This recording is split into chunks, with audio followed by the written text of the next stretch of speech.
Good morning बच्चों। आज हमारा नया चैप्टर शुरू होगा, तीसरा चैप्टर, दो चर वाले रैखिक समीकरण युग्म।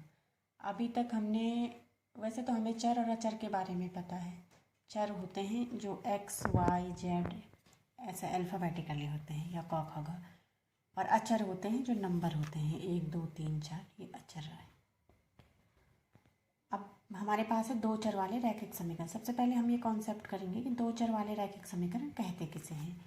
तो इसको कहेंगे वह समीकरण जिसको हम A X plus B Y plus C equal to 0 के रूप में लिखा जा सकता है, जहाँ ए बी और सी वास्तविक संख्याएं हैं और ए और बी दोनों शून्य नहीं हैं। दो चरों एक्स और वाई में एक रैखिक समीकरण कहलाता है। अगर हमने दो चर माना है एक्स वाई, तो उसको अगर हमने रैखिक समीकरण के रूप में लिखना है तो उसका जो फॉर्म होता है वो होता है A X plus B Y plus C equal to 0। A और बी एक्स और वाई के गुणांक हैं और ये कभी भी 0 नहीं हो सकते। यदि ए 0 हो जाएगा तो एक्स 0 होगा, तो बी वाई यानी कि एक चर वाला समीकरण बन जाएगा, और वाई बी 0 होगा तो वाई 0 होगा। तो इसका मतलब ये है कि ए और बी कभी भी 0 नहीं होना चाहिए। और इसका फॉर्म ये भी हो सकता है कि इसके लिए एक शर्त ये भी हो सकती है कि A square plus B square does not equal to 0। तो सीधी सी बात है कि जिस समीकरण में दो चर होंगे वो दो चर वाला रैखिक समीकरण होगा, और शर्त ये है कि किसी भी चर का गुणांक 0 नहीं होना चाहिए। दूसरा जो आपके पास है वो है दो चर वाले रैखिक समीकरण युग्म। हम युग्म पे बात करेंगे। यहाँ युग्म पे बात करें, युग्म का मतलब होता है जोड़ा। इसको हम ऐसे भी डिफाइन कर सकते हैं कि दो चरों में दो रैखिक समीकरणों का युग्म कहलाता है।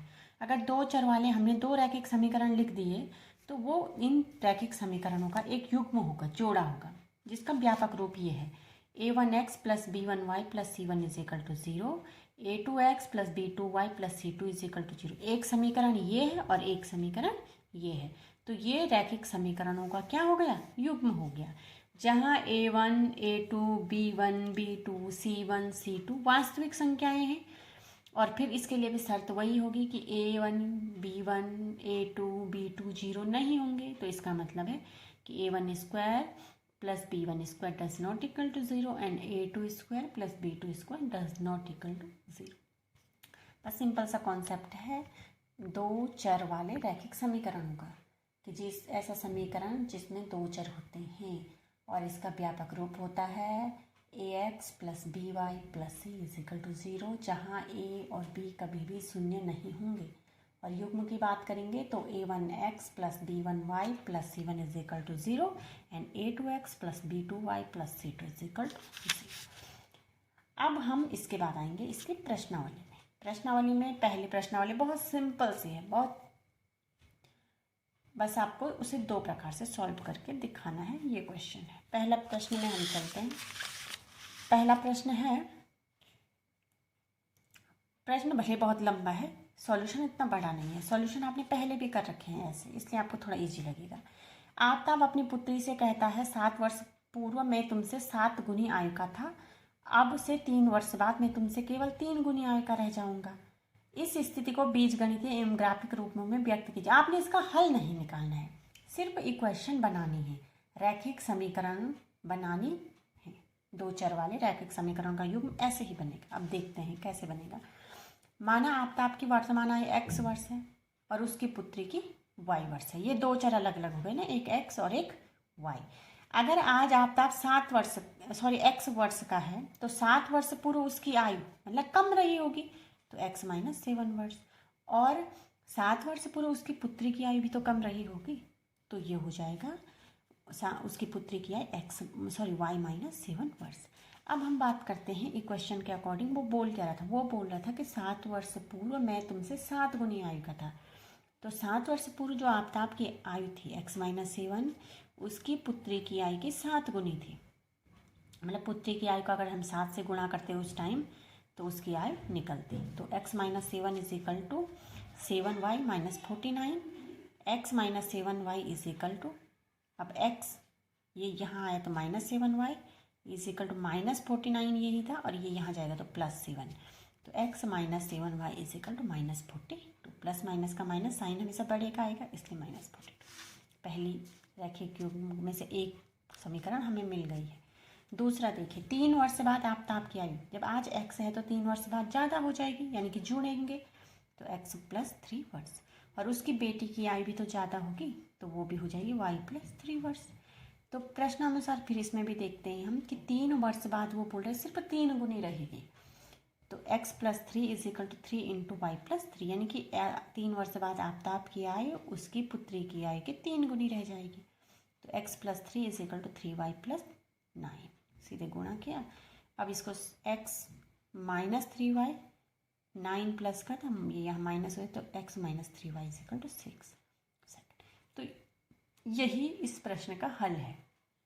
आपने बीजगणितीय विधि से इसका हल निकाल दिया है, 2 समीकरण बन गई। ठीक है, अब प्रश्न बोल रहा है कि ग्राफिक विधि से भी इसको निकालो, तो बीजगणितीय विधि से 2 समीकरण हमने बना दिए हैं। ग्राफिक विधि से अगर हम इसको निकालेंगे तो ग्राफिक रूप में प्रदर्शन के लिए मैं पहली समीकरण लेती हूँ, x - 7y इज इक्वल टू -42। तो x इज इक्वल टू मैं लिख सकती हूँ -42 + 7y, यानी कि अगर हम x और y को कंपेयर करेंगे तो इनके मान हम रख सकते हैं। मैंने यहाँ पे अपने एक तो ग्राफ पेपर नहीं है इस समय मेरे पास, और फिर मैंने कॉपी के हिसाब से ही ग्राफ बनाने की कोशिश की, मान इसी हिसाब से रखें। आप मान कुछ भी रख सकते हैं, कुछ ना कुछ नंबर जरूर आएगा। कोशिश कीजिए आप इजीली नंबर रखें जिससे मान आपको इस ग्राफ बनाने में कोई दिक्कत ना हो। तो जो मैंने मान रखे हैं, मैंने मान x और y का करना है, तो हम x इज इक्वल टू ये है, तो मैं मान y का रखूँगी तो x जल्दी से निकल जाएगा। तो पहले हम y की जगह पे रखते हैं 7, मैंने 7 रखा है, तो 7 × 7 = 49। तो अगर ऋण 42 और धन 49 होगा तो x का मान आ जाएगा 7। फिर मैंने y की जगह पे रखा 6, 6 × 7 = 42, ये धन का हो गया और ये ऋण का हो गया, तो x कितना आ जाएगा, मान 0। यहाँ y है ना, इसलिए मैं y के हिसाब से रख रही हूँ ताकि x को हमें इधर उधर ले जाने की कोई ज़रूरत ना हो। x यहीं पे रह रहा है, y का मान पहले रख दिया, x का मान निकल जाएगा। एक बार मैंने 7 रखा, एक बार मैंने 6 रखा। आप सोचेंगे कि मैम ने 1 2 क्यों नहीं रखा। अगर मैं इसको 1 2 रखती, अगर मैं y = 1 रखती तो x का मान ऋण में बहुत ज़्यादा आता है। मेरी कॉपी में इतनी जगह नहीं है कि मैं ऋण वाला ग्राफ बना सकूं, इसलिए मैंने मान थोड़ा ये रखे हैं कि वो धनात्मक संख्याएं आएँ और बहुत बड़ी ना आए, छोटी छोटी आएँ जिसको मैं आसानी से ग्राफ पे लगा सकूँ।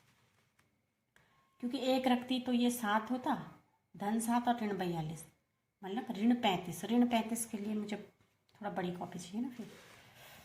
फिर दूसरी समीकरण देखिए, x - 3y is equal to 6। मैंने सिर्फ 2 निकाले हैं, 2 3 4 5 जितना आप निकालना चाहिए निकाल सकते हैं, क्योंकि सारे बिंदु एक ही लाइन में आएंगे।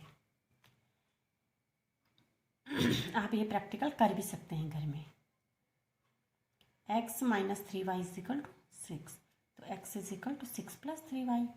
अब x is equal to 6 + 3y, y is equal to अगर मैं रखती हूँ 0 तो x इज इक्वल टू आ जाएगा 6, y इज इक्वल टू रखती हूँ 2 तो x इज इक्वल टू आ जाएगा 12, और y इज इक्वल टू रखती हूँ 1 तो x इज इक्वल टू आ जाएगा 9। समझ रहे हैं ना। 0 रखा तो ये 0 हो गया तो 6 आ गया, 1 रखा तो 3 एकम को 3, 6 और 3 9 आ गया x का मान, और 2 रखा तो 3 दूना 6, 6 और 6 12। यहाँ पे मैंने 3 रखे, यहाँ पे मैंने 2 रखे। कॉपी में मैं 2 को ही डिनोट करूँगी, आप चाहें तो कितनों को भी डिनोट कर दीजिए, ग्राफ ऐसा ही बनेगा। अब ग्राफ बनाने का तरीका वही, x y, और मैंने 1 सेंटीमीटर में एक बिंदु ले लिए हैं। अब पहली जो समीकरण है x - 7y इज इक्वल टू -42, इसके 2 बिंदु हैं। एक है x इज इक्वल टू 7, तो x इज इक्वल टू जहाँ पे 7 है ये रहा 7 के ठीक ऊपर, और y इज इक्वल टू भी है 7, तो ये यहाँ पे आ गया। दूसरा है x इज इक्वल टू 0 और y is equal to 6, x 0 है और y 6 है, तो ये बिंदु यहाँ पे आ गया। इन दोनों बिंदुओं से हमने एक लाइन खींची।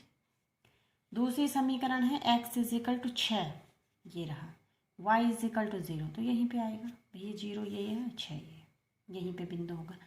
x इज इक्वल टू 12 वाला मेरे इसमें डिनोट नहीं हो रहा था, इसलिए मैंने तीसरा वाला लिया, x इज इक्वल टू 9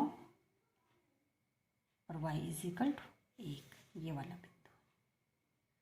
अब इन दो बिंदुओं से होकर मैंने लाइन खींच ली। आप कितने बिंदु, ये जितने भी बिंदु होंगे सब इसी लाइन में आ गए। अगर मैं 12 वाला भी लेती तो ये लाइन आगे खींचते, अगर तो उसमें निकल जाता। कितने भी बिंदु होंगे वो इसी रेखा में होंगे, यानी कि ये दोनों रेखाएं इसी हिसाब से आगे पीछे बढ़ती रह सकती हैं कितने भी मानों के लिए। तो आप ये क्वेश्चन समझिए। वैसे ग्राफ मैंने आपको पहले भी करवा रखे हैं, तो मुझे नहीं लगता इतनी दिक्कत होनी चाहिए ग्राफ निकालने में, बनाने में। कोशिश कीजिए। और क्वेश्चन नंबर 2 और क्वेश्चन नंबर 3 आपके लिए होमवर्क का है।